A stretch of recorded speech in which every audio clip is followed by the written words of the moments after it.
Hi everyone, here's another 5 minutes piece, and today I want to talk about happiness.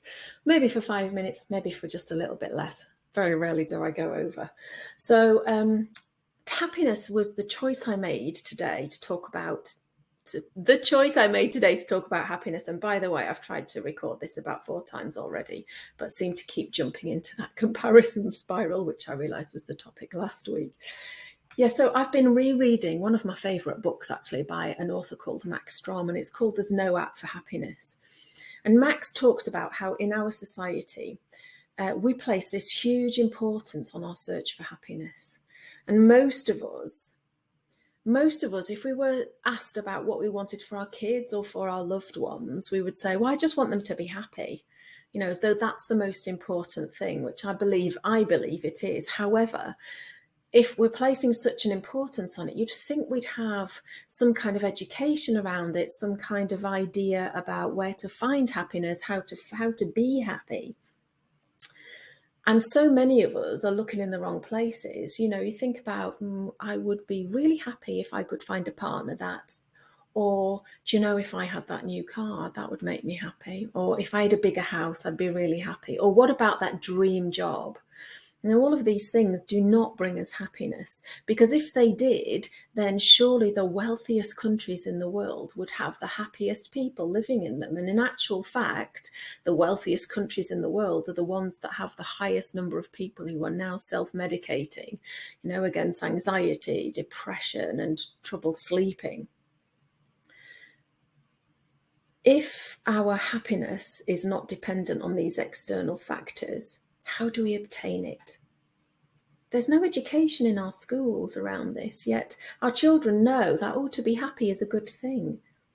Research shows that happiness is not something to be searched for outside of our own lives, outside of ourselves. It's in fact, the happiest people have really got the fewest possessions and the least amount of wealth. What they do have, though, is something that people who aren't so happy don't have. And that is that happy people have something to get up for in the morning that's bigger than they are. So they have this meaning and purpose in their lives. And it's meaning and purpose that bring fulfillment.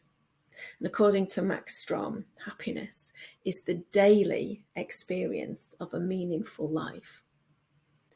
So wherever you are now, if it's safe to do so, just close your eyes. Closing your eyes and just breathe slowly in and out through your nose if you can. Slowing the breath down.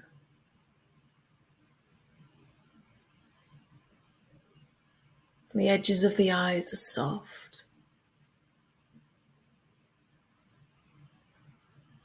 Your jaw is slightly open.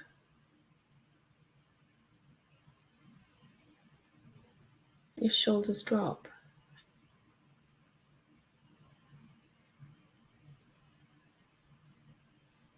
And float your attention down to your bottom ribs.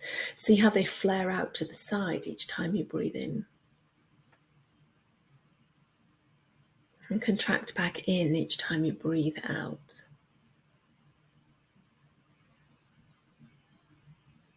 Just stay with this sensation at the rib cage for a few more rounds.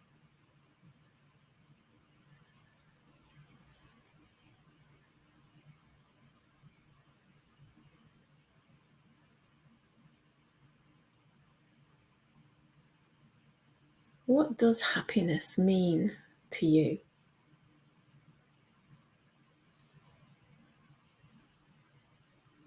What is it that gives you that daily experience of meaning and purpose?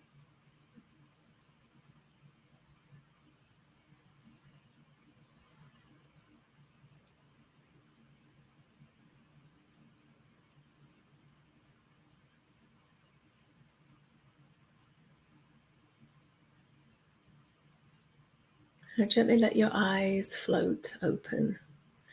And as always, I wish you more calm, clarity, and the courage to act. See you soon.